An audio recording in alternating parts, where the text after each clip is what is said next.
Okay, page number 92 of the book.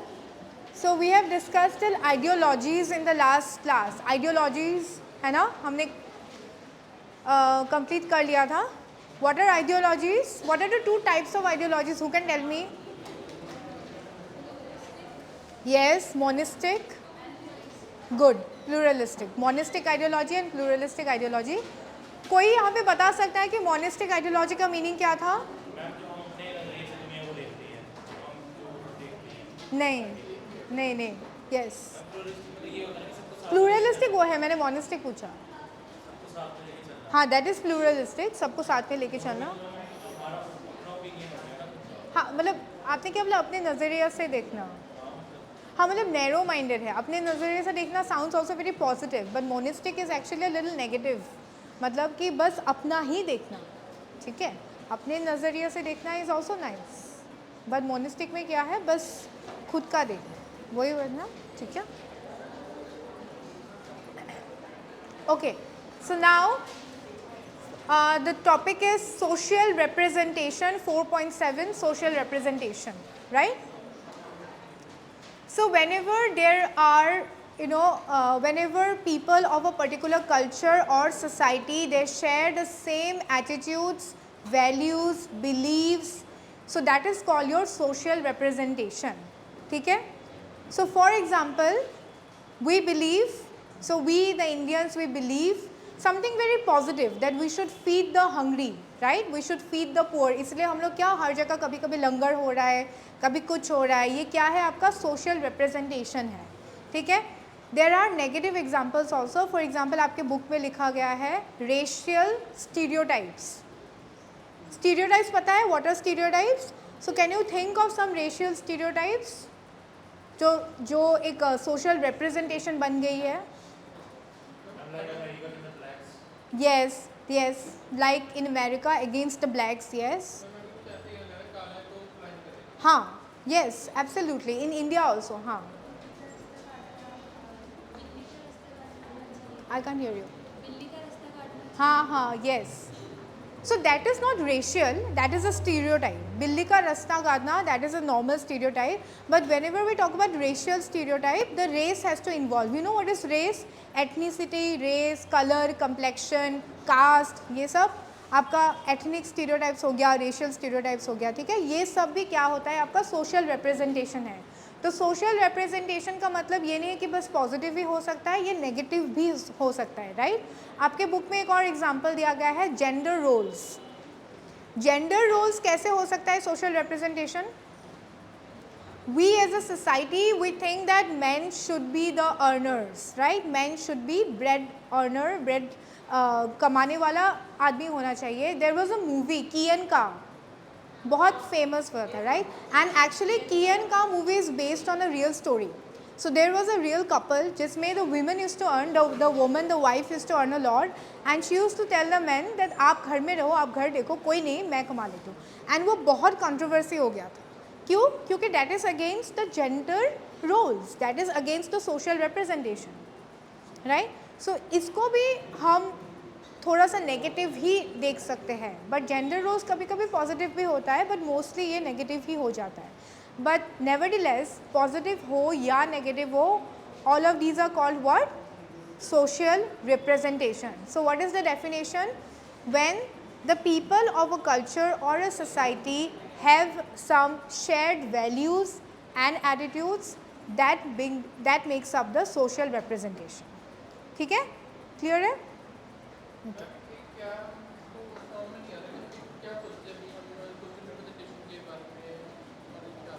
नहीं, मतलब हम सोसाइटी को कैसे रिप्रेजेंट कर रहे हैं, वो एक जना तो रिप्रेजेंट नहीं कर सकता, राइट? सो इसीलिए इसको बोलते हैं कि जब बहुत सारे लोग एक सोसाइटी के या कल्चर के सिमिलर व्यू पॉइंट्स रखते हैं, थॉट्स होते हैं, तब वो जाके सोशल रिप्रेजेंटेशन होता है.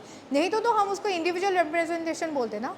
इंडिविजुअल रिप्रेजेंटेशन तो नहीं है, because that is shared by the people of a culture or a community. So that is why it becomes a social representation. Clear है? Stereotypes इसलिए social representation है क्योंकि वो भी एक belief है जो बहुत लोग रखते हैं. स्टीरियोटाइप अकेले का नहीं है, जैसे जो भी आपने बोला कि ब्लैक का एग्जांपल दिया, यू नो ब्लैक है मतलब क्राइम करते हैं, ये आप अकेले नहीं सोच रहे हो. It is true that lot of people think in the similar way. कहीं से तो आया है, जहाँ से भी आया है, now it has become a social representation. Why? Because many people along with you share the same thought that yes, blacks are responsible for crime. Understood? Huh? How society represent नहीं है, it's how we the people of the society are represented based on the different values and beliefs that we have. So how we are representing the society. Okay, so that is social representation.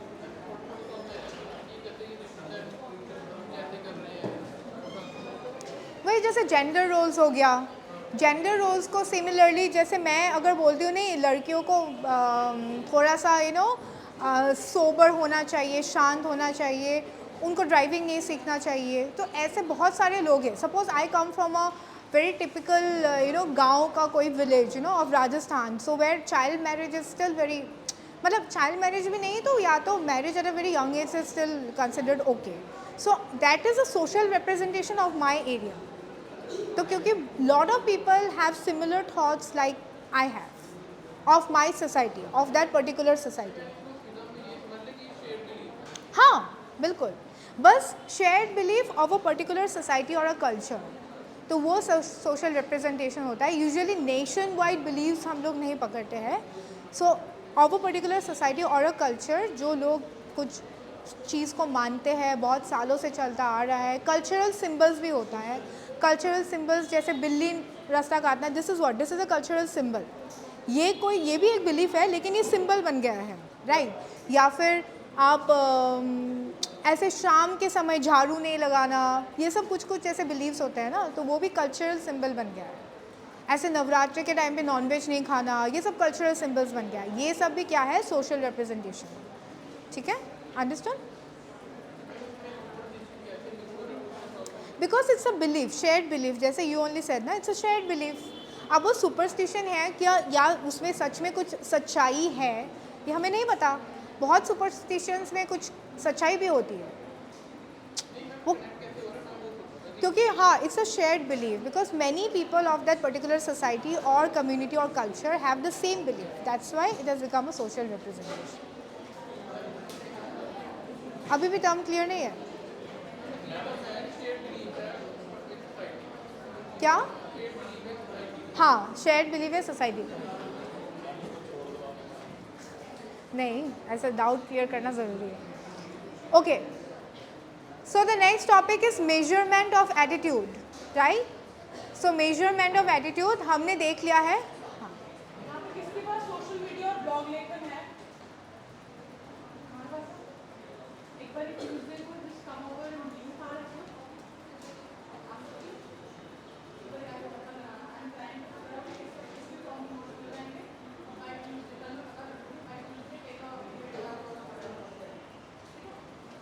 और कोई किताब किसी के पास नहीं आई? Ma'am Punjabi नाम लिखो.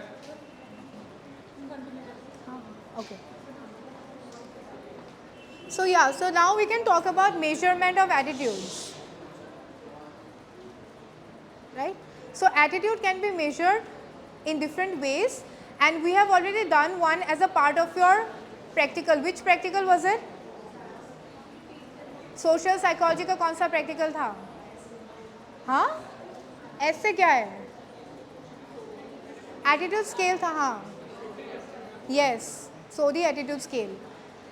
So what the Sodhi attitude scale measures?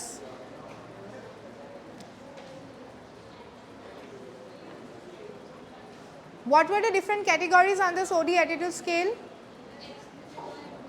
Yes, no, the different categories. Attitude towards nation, and then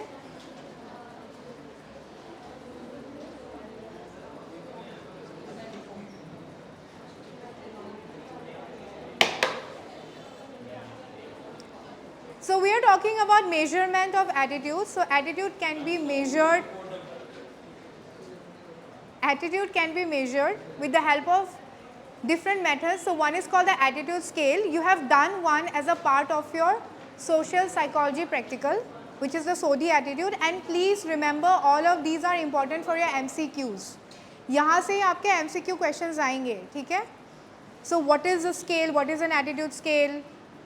Then what are the different categories under SODI attitude scale? So you have to read all these as a part of your practical. पता नहीं कर क्या. So there is something called Likert scale. If you see in your book, page number 93, so there is something mentioned called Likert scale. अब ये Likert scale क्या है? So how many of you remember कि हमने NEO पे responses कैसे दिए थे? NEO पे क्या क्या responses था? NEO PI जो practical था आपका? Yes, strongly disagree, neutral, agree, strongly agree. इसको क्या बोलते हैं? Likert scale, ठीक है? So instead of strongly disagree, अगर हमारे पास 5, 4, 3, 2, 1 ऐसे होता है, उसको भी हम क्या बोलते हैं? Likert scale. So Likert scale में usually क्या होता है? हमें we have to give responses based on a degree. So how strongly I agree? Number 5, अगर if there is not SD, if there is number 5, even that is representing a degree.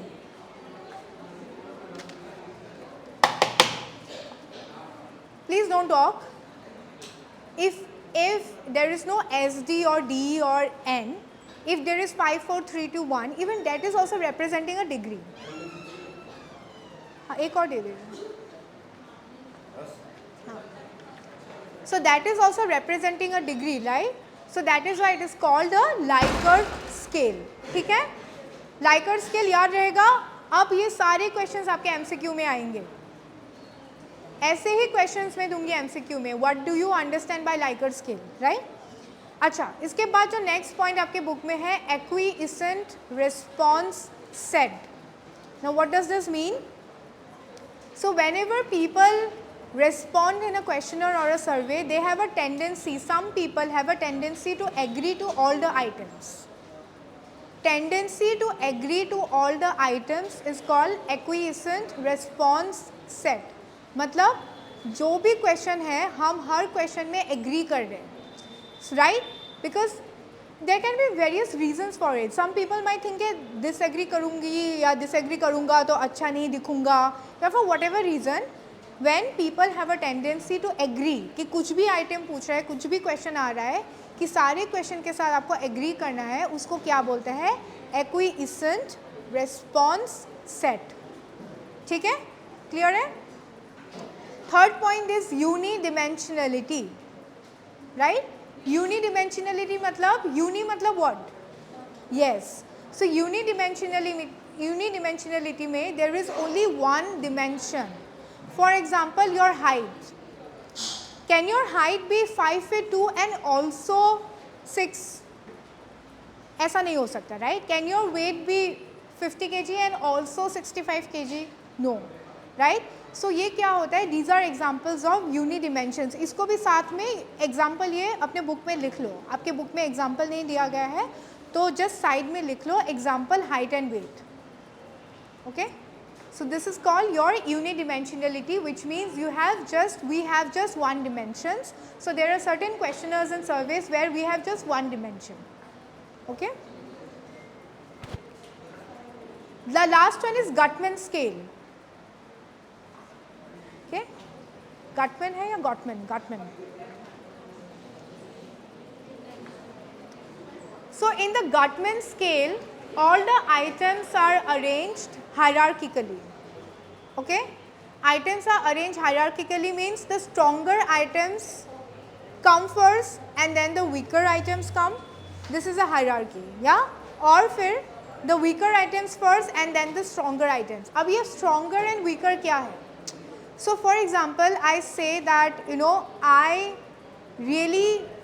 strongly believe that everyone should join the Indian National Army. So this is a very strong opinionated statement, है ना? तो इसको हमने पहले रख लिया, hierarchy करनी है ना? और जो weaker statements है, for example, I think it will be very nice if the youth of India goes for the Indian National Army. So this is a weaker statement.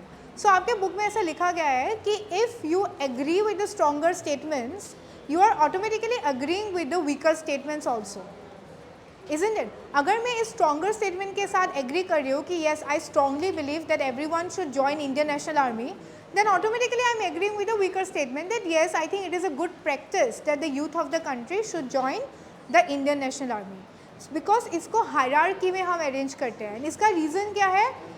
अगर कोई lie कर रहा है, if somebody is not paying attention to the questions and just ऐसे randomly answer कर रहा है, तो मुझे पता लग जाएगा. क्योंकि अगर आप strongly में agree कर रहे हो and आप weak वाले में no कर रहे हो, तो ये तो possible नहीं है. Understood? ये तो hierarchy है, तो मुझे पता लग जाएगा, इसको दोबारा देना पड़ेगा मुझे ये scale. This person is not answered either honestly और by या फिर attention नहीं दिया, जो भी है guess work किया. हाँ, इसमें इस स्केल में 2 ऑप्शंस होते हैं, एग्री, डिसएग्री, ऐसा टाइप्स, ठीक है. लाइकर्ट नहीं है ये. लाइकर्ट में रेंज होता है ना 5, 4, 3, 2, 1, ऐसा नहीं है. सो ऐसा भी होता है कि गटमैन स्केल में कोई देयर आर 5 स्टेटमेंट्स, सो किसी ने 3 स्टेटमेंट्स अगर आंसर किया तो उसका स्कोर 3 आउट ऑफ 5 हो जाएगा, एंड जिसने 5 के 5 स्टेटमेंट्स आंसर किया उसका स्कोर 5 आउट ऑफ 5 हो जाएगा, ठीक है.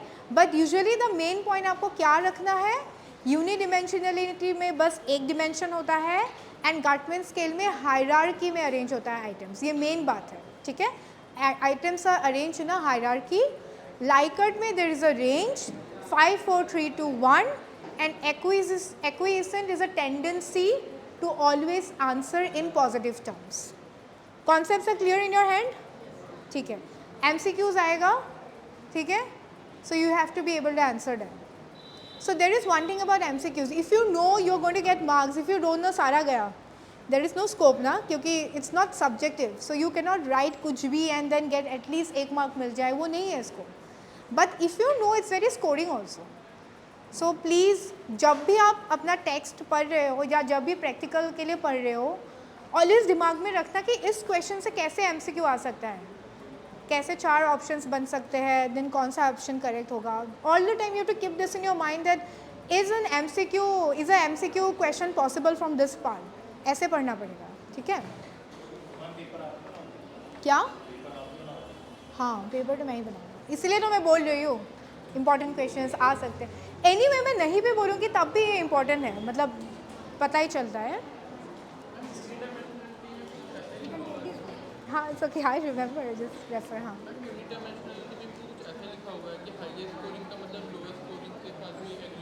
हाँ, हायर स्कोरिंग मतलब लोअर, जैसे मतलब if I say the higher scoring is for example the person is above 60 kg, so this is a higher scoring, right? So if you're agreeing it, then the person is above 30 kg. इसमें भी तो आप agree करोगे, above 30 automatically means कि 60 से above है, right? But dimension एक है, unidimension है.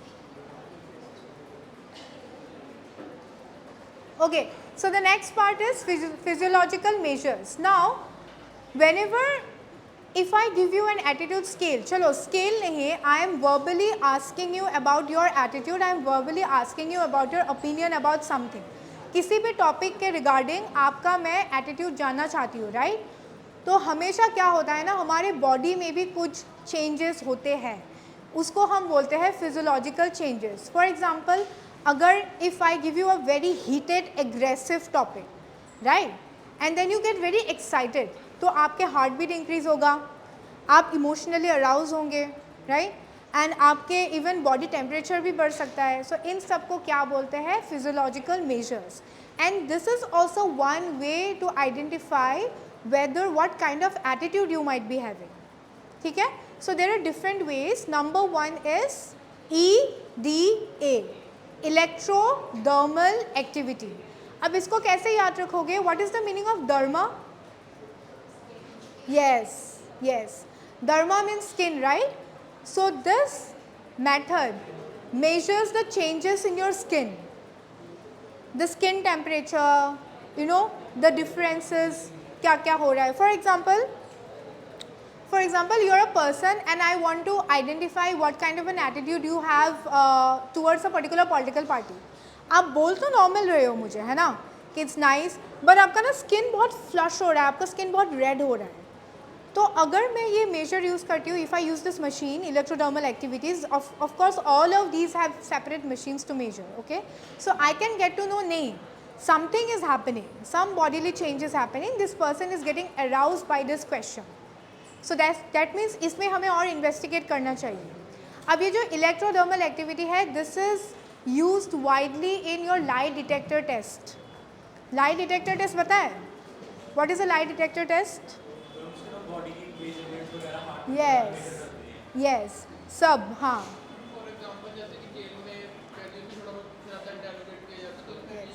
Yes. So for example, there is a rapist, right? उसका अभी टर्म ख़त्म हो गया है, right? एंड अभी हम जानना चाहते हैं कि वो सच में अगर वो बाहर निकाला, मतलब रेपिस्ट मतलब मेजर रेपिस्ट नहीं है, मतलब कुछ ऐसे सेक्सुअल एसॉल्ट का कुछ उसका केस है, राइट? अभी वो बाहर निकलेगा, अभी हम जानना चाहते हैं कि इसका has he been, yes, his mindset has changed और नॉट. तो अब we will ask him questions like how should women be respected, are women allowed to wear short dresses, should they go out of home and work. So इन बातों में उसका कैसा opinion है, what is his attitude towards this statements, right? So based on this electrodermal activity we can understand, and that is why this is a part of your lie detector machine. जो आपका lie detector machine है, it measures a lot of things, but this is a part of it, electrodermal activity, okay? We can get to know from the skin, yeah. The next is your heart rate, yes, HRA, हाँ. So the next is your how to identify a person's attitude or opinion based on the heartbeat. So the time difference between two heartbeats, usually what is a normal heartbeat? I think it's 72 per minute. 75, हाँ, normal heartbeat is 75 per minute. So if somebody is pumping a lot faster, if somebody's heart is beating a lot faster and it is taking more than 75 beats per minute, that means the person is aroused, right? And ये क्या detect करता है, ये क्या indicate करता है कि आप इमोशनली अराउज हो, इसीलिए you are getting pumped up, जिसको हम बोलते हैं ना, you are getting pumped up, lot of blood is being pumped and very fast, ठीक है, ये मेजर करता है. Third is electroencephalography, EEG. I'm sure all of you have seen in movies, ऐसे scalp में electrodes लगाते हैं, देखा है movies वगैरह में, there is a person scalp में ऐसे wires लगा दिया, electrodes लगा दिया, तो इसको बोलते हैं electroencephalography. Now in EEG, what is the main aim of this machine? This machine measures the brain activity that is going on. Okay? So आपका एक बायोलॉजी का पेपर भी था फर्स्ट सेमेस्टर में. Okay, who can tell me which part of the brain is responsible for emotions? Yes, be confident, na, you're correct. Amygdala. Amygdala, and also there's one more part.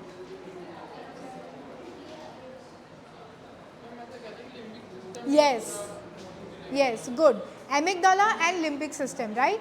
Now amygdala and limbic system are part of the brain which are responsible for your emotions, and there is also one part of amygdala which is responsible for your fear. And ऐसे बहुत सारे test किए गए थे जहाँ पे rats के ना वो amygdala के पार्ट को डैमेज कर दिया गया, and the rats stopped fearing. उनको डर ही नहीं लगता था, वो फुल डे लाइट में आके खाना ढूंढते रहते थे. रिमेंबर दिस एक्सपेरिमेंट, क्योंकि उनके amygdala को जानबूझ के डैमेज कर दिया था, right? So now in EEG, if I give you a very, can you please keep quiet? Last bench. Today is the last class.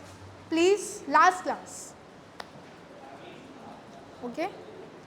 So in EEG, what happens?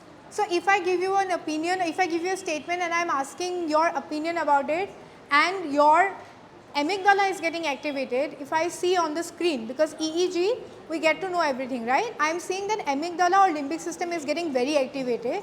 So this means that you are emotionally attached or aroused by the topic that we are talking about, right?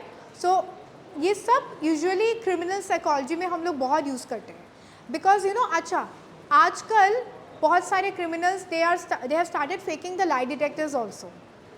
They fake the lie detectors, they can control their heartbeat, they can control their body temperature, so it becomes very difficult. But you know what thoughts are going on, which part of the mind is getting activated, that is usually very difficult to control.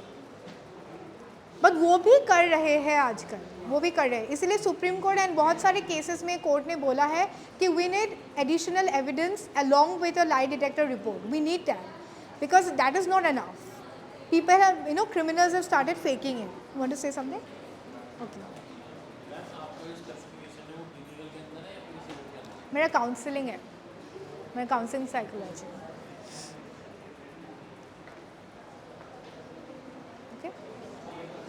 What is the next topic? Okay. Eye tracking and pupil dilation. So you will also see that you know when you get excited about something, your eyes you know have different movements. Pupil कौन सा part है? आँखों का कौन सा part हम pupil बोलते हैं? Yes. So pupil भी dilate होता है. Dilate का मतलब? Yes. So या तो कभी dilate होता है या तो कभी constrict होता है. Okay. Now there is a non-verbal tip I will give you. Non-verbal tip क्या होता है कि for example, you want to scan the whole room. You want to pay attention to everything in the room. So you open your eyes wide, है ना? क्यों? ताकि सारा information आप में आए, आप देख सको each and everything. But if you have to focus on one single thing, then you narrow your eyes. ऐसे करके देखते हैं ना क्या है चीज़, देखो ना.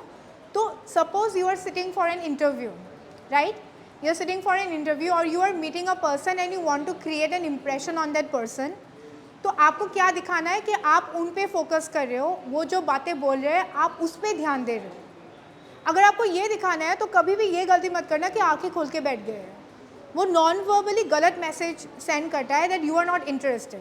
सो if you do something like you close your eyes and you do really, so that automatically sends a message that you are paying attention. Okay, जैसे so for example some of you are listening to me and some of you are a little squeeze and you are constricting the eyes, which means that you are paying attention. So even it's a tip कि interview से जाने से पहले ये tip देते हैं कि जब भी कोई interview आप जाने दे रहे हो and थोड़ा सा yes sir. So it's not like and इधर उधर देख रहे हो all over the place, which gives off the message that you are not paying attention. ठीक है. अच्छा, let me tell you non verbal message और non verbal behaviour is the key. ऐसे बोला जाता है कि आप you know you may lie from your words and you may lie from your you know what you're saying, but your behaviour, your non verbal behaviour can never lie. It always gives off, it always tells the real story. So you need to know, for example unnecessarily अगर आप chin up करके बैठे हो ना, so this also is a sign of arrogance. This is a sign of arrogance या बहुत ज़्यादा attitude. So suppose you are going and you are again all of these you know are observe in an interview room बहुत ज़्यादा, right? So you are going for interview and you are sitting like this, तो automatically sends the message दे ये भाई बहुत arrogant है. But हो सकता है कि you are not, you are there to learn, but you're sitting, yes sir, I get it sir. So you're sitting like this, right? Even when you're sitting, suppose you're sitting like this, back not straight, and you know, and you're waiting. Abhi to relax. This in the classroom you can do it. I'm talking about interview. Okay, how your handshake should be like? Very firm, but it's a trick. It should not be too strong. If you do a too strong handshake, boys के साथ ऐसा नहीं है कि boys करो या girls करो. If you give a too strong handshake let me say, ये क्या है? ये तो बिल्कुल नहीं होगा. दिखाओ, करो.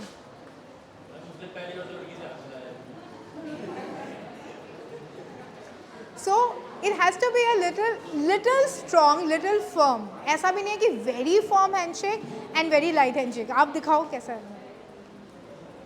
हाँ, good. Okay, so handshake also has a lot of you know messages to convey. So Udemy, पता है Udemy एक वेबसाइट है जहाँ पे there are lot of courses available 300 रुपये, 300 rupees, 400 rupees. So please invest. It's very cheap and you get to know a lot of courses like body language, art therapy, and you get a certificate also. You get a certificate also after doing the course. You'll get to learn a lot. It's very interesting. Okay? After your exams, please do that. ठीक है?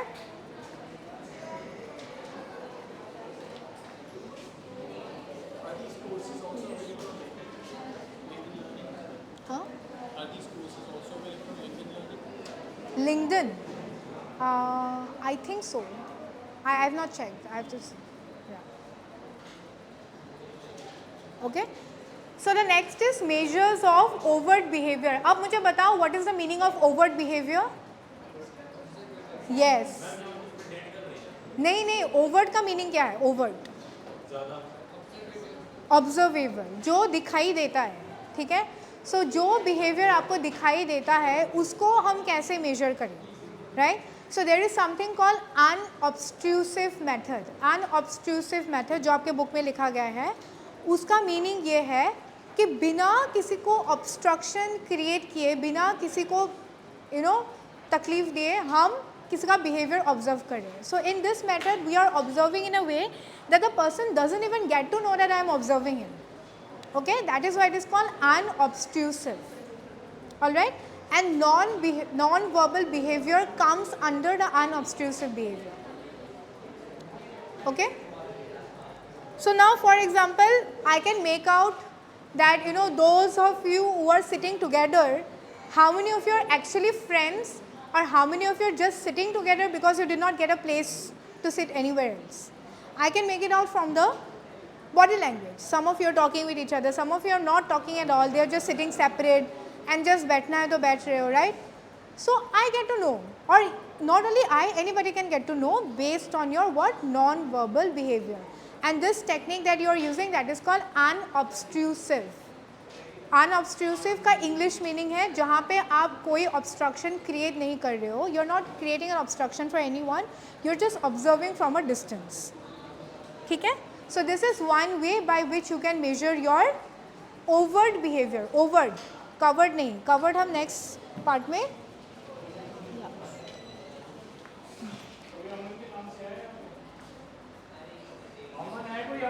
अमन.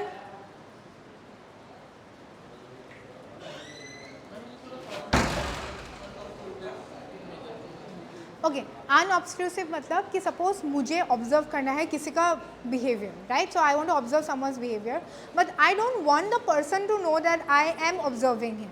सो maybe I will just sit और I will just walk around, right?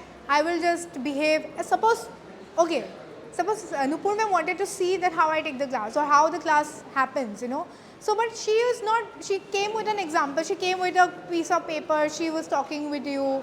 So, ऐसा तो लगा नहीं कि she came here to observe, but that might be the agenda. I'm just giving an example. So, it's like when you're not creating an obstruction, the person doesn't get to know that you are observing someone, but you are also doing your job. You also get to know. हाँ, किसी के body language को देखकर या फिर किसी की बातें सुन के भी, बट आपको ऐसे करना पड़ेगा कि उसको पता ना चले कि आप ऑब्जर्व कर रहे हैं. अगर उसको पता चल जाता है तो वो ऑब्स्ट्रूसिव हो गया, ठीक है? ये अनऑब्स्ट्रूसिव है, ठीक है? Done. Okay, so the finally the part is called, the next part is called priming, attitude priming. अच्छा, you have also read about this word in your first semester, priming, in the chapter of perception. Who remembers? Priming क्या है? Sorry, हाँ, covert. First let's do the covert attitude. Now what is covert? Something that is hidden, something that is covered, right?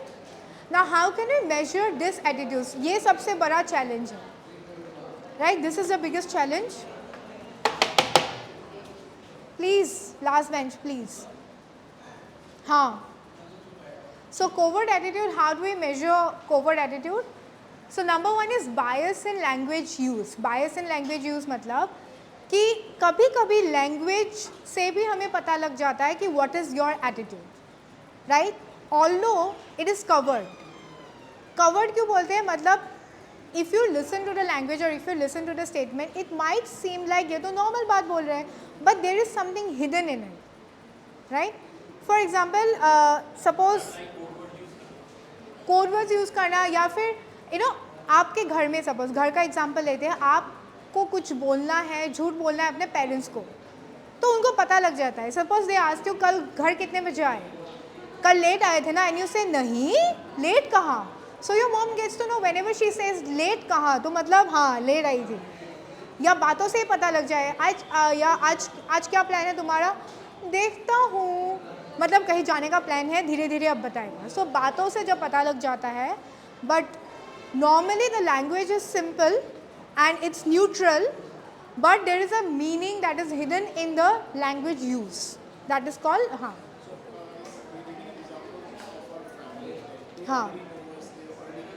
yes.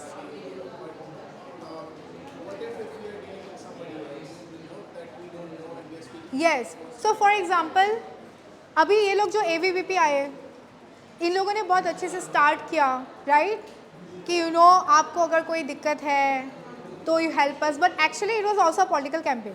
Did they say कि अभी मतदान करिए, जिसको भी मर्जी करिए, no problem, but the agent पता सबको लगता है what is the main agent, and there is nothing wrong in it. I am not saying कि they are doing wrong. Of course आप कैंपेनिंग तो करना ही पड़ेगा, वो तो कोई गलत बात नहीं है, but the way they did it, so you could understand from the language कि एटीट्यूड क्या था, main reason of coming to the class क्या था. बिकॉज ये बात पहले हो चुकी है कि do not disturb your teachers and all that, last class में हो चुकी है, still they come. Why? Campaigning.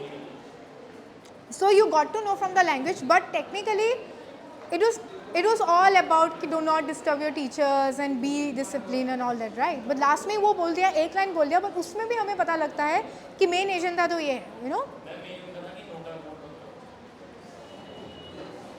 नहीं, इन्होंने बोला कि कहीं पे भी वोट करो, इट डजेंट मैटर, आपका वोट है, आपका चॉइस है, बट करो. ऐसे ही तो होता है पॉलिटिकल. वो बोला था, अच्छा, I was not there, clearly बोला कि नोटा में मत करो. हाँ सही बात है वैसे, हाँ ये भी बात सही है. हाँ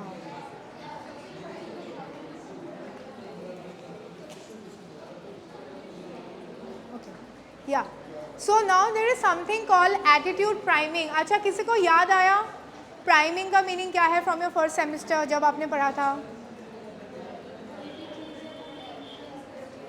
yes yes correct.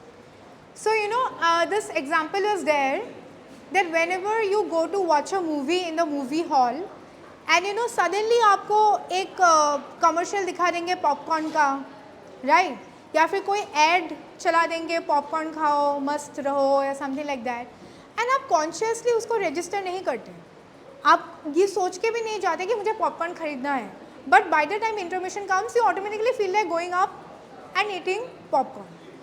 सो इसको बोलते हैं priming. So for example what I want to do is that, suppose अभी कोई फीडबैक सेशन होगा, ठीक है, सारे टीचर्स का कि कैसे कौन कितना अच्छा पढ़ाता है, एंड मैं चाहती हूँ कि आप लोग मेरे लिए बहुत अच्छा फीडबैक दो, but I will not tell you directly, I will not even mention कि कोई फीडबैक सेशन होने वाला है, nothing. What I will do, I simply make you all feel very positive. I will crack a joke, I will laugh with you all, सबके साथ personally जाके connect कर रही हूँ, and then okay bye, the class is over, I see you, all the best करके निकल गए, and then immediately someone comes, okay feedback session. मैंने आपको प्राइम किया, I have primed you and I left the class. So you are already in that zone. So the moment attitude scale करने की बारी आया, you will obviously, it's a 100% proven fact. Yes, हाँ recency effect भी होता है. So you will obviously, you are going to rate positively. Unless of course कि बहुत ही ख़राब है, जो आप दिमाग में रखते हो हमेशा कि भाई ये तो बिल्कुल ही, हाँ बिल्कुल ही ऐसी है, बट फिर भी पता है आप मुझे इतना नेगेटिव नहीं रेट करोगे, क्योंकि खैर इतनी भी बुरी नहीं है. आज के एक्सपीरियंस के बाद आप सोचोगे इतनी भी बुरी नहीं थी यार, बेचारी अच्छी तो थी, आज इतना अच्छे से बात किया. सो वो प्राइमिंग का गेम होता है, ठीक है. सो ये सारे मार्केटिंग एजेंसीज यही यूज़ करते हैं, आपको प्राइम करते रहते हैं all the time. by showing you something positive, by showing you something attractive, by showing you something nice. It's all a game of priming. Okay? So I want to prime your thoughts so that it influences your attitude and your behavior. Okay? हाँ हाँ हाँ yes terms and conditions yes yes वो आपको prime कर दिया ना कि ये सस्ता है एंड ऑल हाँ क्या कंडीशनिंग नहीं कंडीशनिंग में तो न्यूट्रल स्टिमुलस होता है उसका अनकंडीशन स्टिमुलस होता है इसमें ऐसा नहीं है इसमें बस हम प्राइम करते हैं ओके अब ये कवर्ड एटीट्यूड को मेजर करने के लिए so there is a test so Greenwald and colleagues devised a test called implicit association test to measure these covered attitudes. Now this test is not there in your book, but of course आप Google कर सकते हो, देख सकते हो ये test कैसा होता है. को यहाँ पे क्या होता है ना, डायरेक्ट क्वेश्चंस नहीं पूछते. So this test is all about indirect questioning to understand your hidden attitudes. Okay, so that is why it is called implicit association test. अच्छा, can we solve the fill in the blanks जो है, पहला वाला answer क्या होगा? what is the first answer? Fill in the blanks, last page. Yes, good. Acquiescent response set. What is the next answer? Yes, electrodermal activity. What is the next answer? उसके बाद true या false? How many of you say true? सबको लगता है false है? हाँ, correct है. क्यों? क्योंकि उसमें ऑब्स्ट्रूसिव लिखा है. Be careful. हाँ, तो बहुत लोग ये गलती करते हैं, उसमें अनऑब्स्ट्रूसिव पढ़ लेते हैं. सो उसके वजह से पूरा आंसर गलत. लिखा क्या हुआ है? Obtrusive. What is the last one? Attitude priming. ठीक है, यू कुड आंसर. इजी है ना?